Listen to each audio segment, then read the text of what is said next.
Tumakas nga kami saglit at nag-staycation kami sa aming dream house. Hi mga kabashing, for today's video, mag-i-staycation ulit kami. Ito yung favorite staycation namin at excited palaging umalis. Nag-book na nga lang kami ng Grab dyan na hindi na kami nag-commute dahil nga marami kaming dala-dala. At dahil nga hilo-hilo na naman yung person dyan, so nakamas ako at tulog lagi sa biyahe. Shout out sa mga may hiluhin dyan. Ano yung pangontra nyo? 4 hours lang pala yung travel time namin at dito na kami sa aming staycation, sa aming dream house. At syempre, nawala na yung hilo-hilo niya dyan dahil wala na sa aircon na bus. So, pagkadating nga namin, ay chinek namin agad yung paligid. Kung meron ba mga damage dahil katatapos nga lang ng bagyong Uwan. Kung makikita nyo nga nakatali yung e-bike, buti na lang hindi nilipat. Pero pagdating ko nga dito sa likuran, kung makikita nyo nga ay wala na mga dahon yung papaya. Bali-bali talaga yung mga sanga. At meron pa nga dyan mga nahulog ng mga hinog ng papaya. Sayang nga, buti nga ay nakatikim rin kami kahit papano ng hinog na papaya bago nung bagyo. At eto nga yung tanim kong kalabasa, wala rin ng mga dahon. Hindi na nga ito namumunga tapos binagyo pa. Ay baka naman mabuhay ka pa at sana ay mamunga ka na. Pero natuwa naman ako dahil nabuhay itong tinanim kong ampalaya. Ayan, sana tuloy-tuloy ka lang, gumapang at mamunga. Laban lang, huwag ka mamamatay ha. Pagbalik namin, andyan ka pa. Pati na rin nga itong mga tanim ko, mga kamatis. O, nawala yung mga dahon. Pag uwi nga kami nung last time,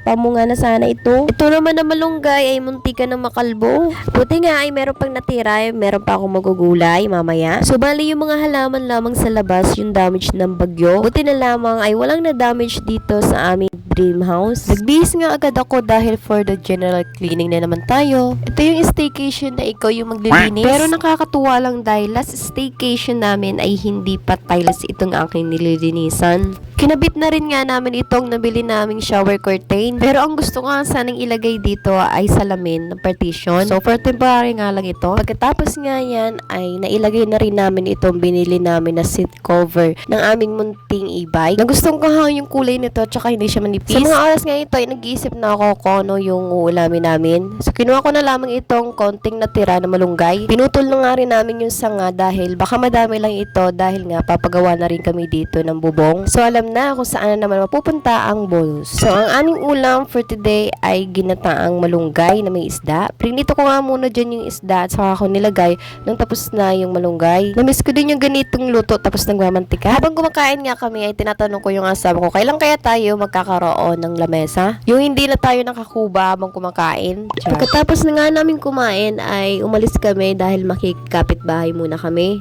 Ako na nga rin yung nag-drive at matagal ko nang hindi nagagamit ito. Pagbalik nga namin ay inabot na kami ng gabi. So ganito yung bahay kapag walang tao. Buti na lamang ay merong solar at merong Christmas light. Hindi pa nga kami inaantok. So nagtabay-tabay muna kami dito sa terrace. Sobrang tahimik talaga dito. So maririnig mo lang ay yung iba't ibang huni. Ito na nga pala yung nilagay namin na Christmas light. So 'di ba ang ganda niya tingnan. Kahit paano ay ramdam na yung Pasko dito sa aming dream house. Kahit madalas walang tao. Kinabukasan nga ay dumating na rin itong aking in-order na salamin. Meron din pala kaming bisita dito, itong batang makulit. Ayan, natuwa rin siya. Buti na nga lang ay walang damage itong aking in-order na salamin sa online. Excited na nga akong ikabit ito. Sinubukan nga namin ilagay dito sa CR. At syempre dahil nga hindi ako makapag-antay kaya pinakabit na namin. Ayan na, sa wakas makikita ko na lagi yung mukha ko. Napagod lagi dito. Ito talaga yung staycation na sobrang worth it yung pagod mo. Dahil nakikita mo naman at napupuntahan mo na ang dating pangarap mo lang. O siya, hanggang dito na lang mga kabashing. Bye-bye!